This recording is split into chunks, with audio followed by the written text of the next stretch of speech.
The Birdie Board podcast is brought to you by the Birdie Board app, the easiest way to track matches, scores, and handicaps with friends. Now, here's your host, Corey, with another episode of the Birdie Board podcast. Welcome back to episode 3 of the Birdie Board podcast. Today, I'm going to talk about course rating and slope rating, one of the more, I think, unknown topics that relate to a golf handicap. So, a quick recap, just a golf handicap is just this number that tries to represent how good you are at golf. So the easiest way to think about it is if you are an 18 handicap, you typically are like a bogey golfer. So the actual handicap number you can get from the USGA. I think you typically pay for it, but you don't need to pay for the official number to get your golf handicap. You can just calculate it on your own. What it is it's the average of your best 8 rounds out of your last 20 rounds, and that's your average, your average over par. So, for example, just kind of going back to that bogey golf.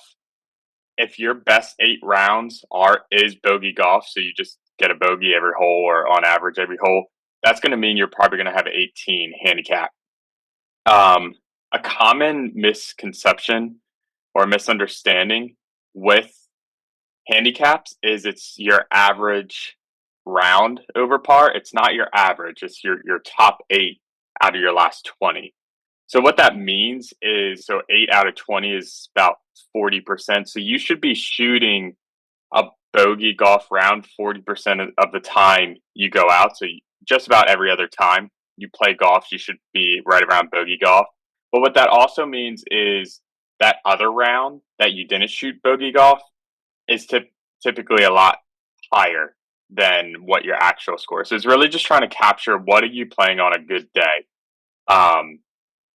So that's the one aspect of the handicap, but you need to have this number to be able to consider what course rating and slope rating is. So handicaps is more of a broad number, like just how good you are.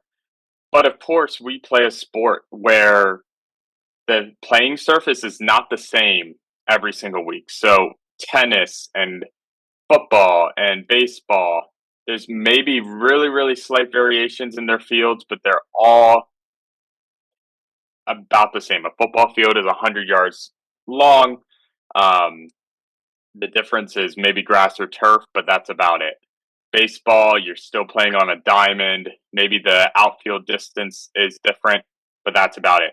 In golf, we play different playing conditions every single hole.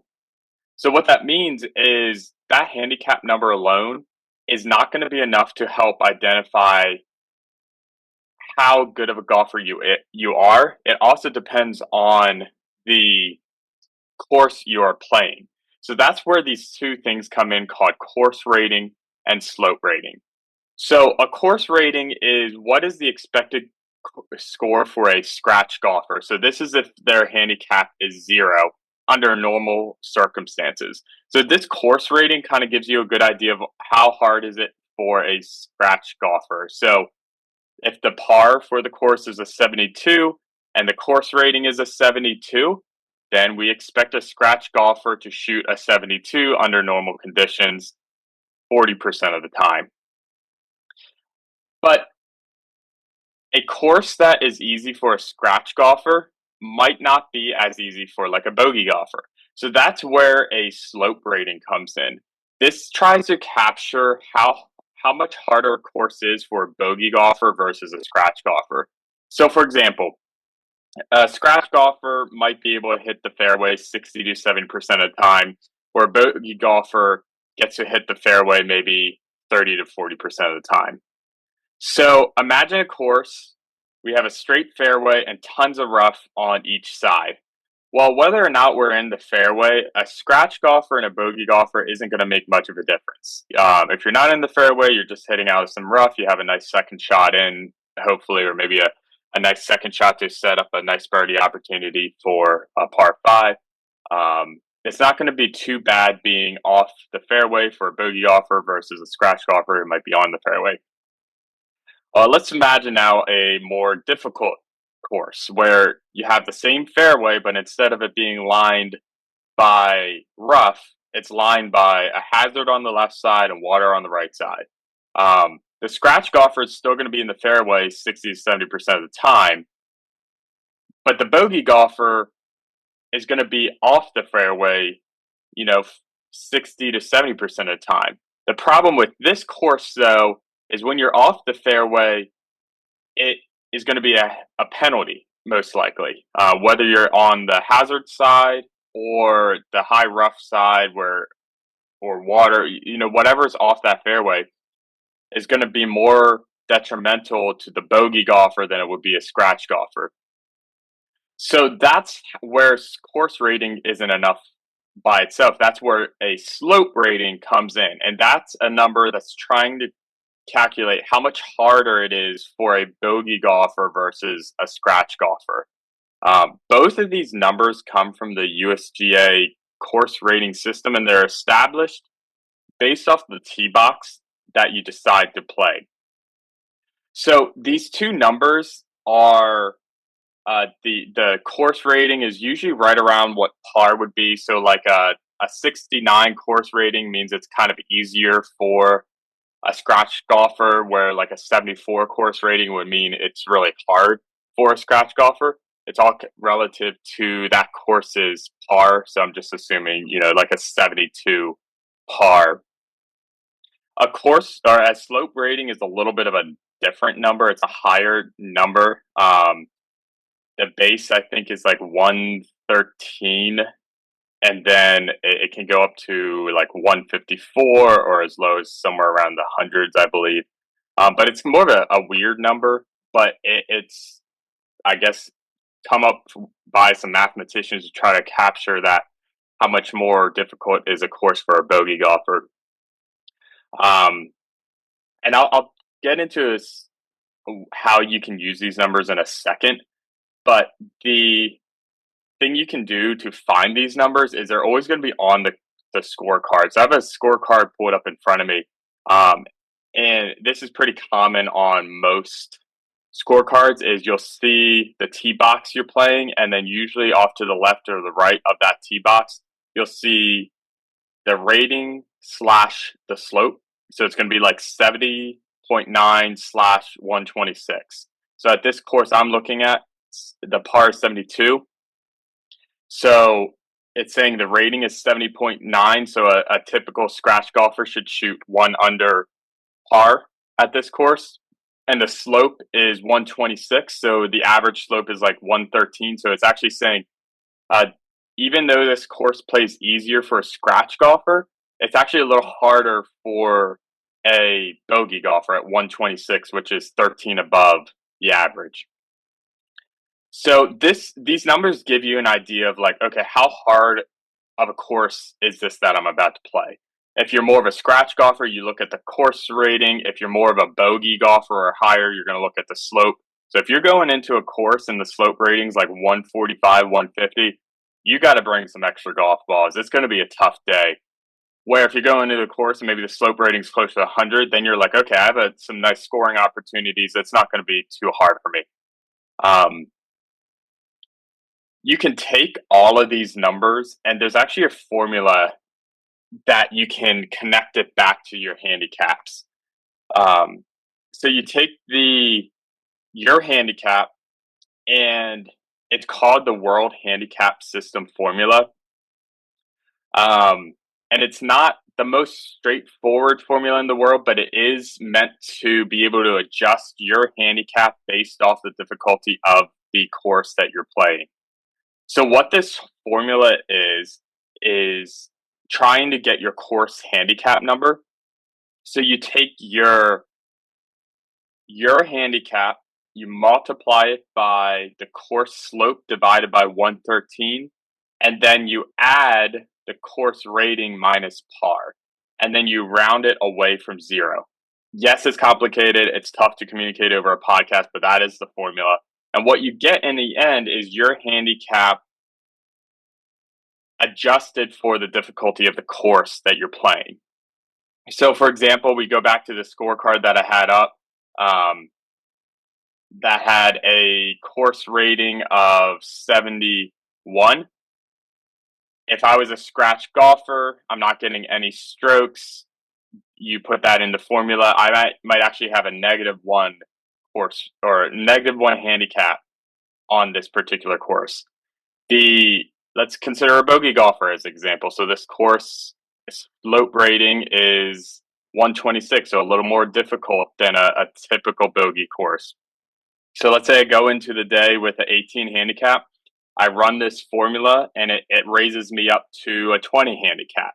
So I'm going to get a stroke on every hole plus 2 more on the 2 hardest holes because this course is going to be a little harder for me as a bogey golfer. So that's kind of how it all connects back to the handicap. And the biggest thing is it's just trying to make matches between 2 players fair, no matter where they're playing. So if you are playing with a buddy who is closer to a scratch golfer and you're a handicap, or you're a bogey golfer, maybe even higher than that, it helps capture that difference no matter the course you're on. So this is all a lot to do leading up to a match. You're going to have to gather everyone's handicaps. You're going to have to look at what tee box you want to play. You're going to want to figure out the course rating, the slope rating for that particular tee box. Like I said, you can usually find it on the scorecards. And then you run it through that World Handicap System formula to adjust everyone's handicaps for that particular course. And then you distribute the strokes per hole. So, for example, if you get 20 strokes, you're going to get a stroke on every hole and then 2 more strokes on the 2 hardest. It's a lot of work just to keep things fair. And this is where Birdie Board comes in. Definitely a plug for Birdie Board. I think I love the course rating and the slope rating system. I love handicaps. I love how it can equate 2 players and make things competitive, even if one player is significantly better than the other. But there's obviously a ton of work that goes into preparing for a match. And this is where Birdie Board can come in. So when you set up a Birdie Board round, you can put in the course rating and the slope rating. Every user, when they sign up, they put in their handicap. And what Birdie Board will do during the round is it applies all this math automatically for you. So it will adjust the user's handicap based off the slope rating and the course rating according to that World Handicap System formula I shared earlier to make sure that the user is getting the appropriate number of strokes per hole. And it does all this automatically. So all the user does is they put in their actual score they get, so their gross score on a hole, and Birdie Board will consider their handicap, consider the formula, consider the course rating, slope rating, and it adjusts their score based off of that formula. So Birdie Board really just emphasizes the ease of use of these awesome systems that are in place in our sport. It ensures the scores are going to reflect the performance well relative to the course difficulty, not just the raw strokes. And it helps a lot when you have a wide handicap range in a group, and it keeps every hole competitive. So that's the course rating. The course rating and the slope rating. Main takeaway here is the course rating is going to show how difficult a course is for a scratch golfer, where the slope rating adjusts it for everyone else. Typically the bogey golfer, but even people worse than bogey golf, or maybe just a little bit better than bogey golf. Using these systems is really core to why Birdie Board even exists. It's just trying to make utilizing all these systems easier, and in the end, just make golf more fun and fair and connected for everyone. So I appreciate you guys listening to this episode of the Birdie Board podcast. Going to continue to try to put these out as frequently as I can, at least once a week, maybe a little bit more often. But I'm really excited to just continue to share everything golf, from highlights of recent rounds to the deep dives into Birdie Board, do golf tips. Hopefully this was a good show today, talking about the course rating and slope rating. So until next time, keep enjoying golf. Thanks for tuning in to the Birdie Board podcast. If you enjoyed it, subscribe and share it with a friend who loves golf as much as you do. And before your next round, grab the Birdie Board app, free on the Apple App Store and Google Play Store, and let it handle the scoring while you enjoy the game.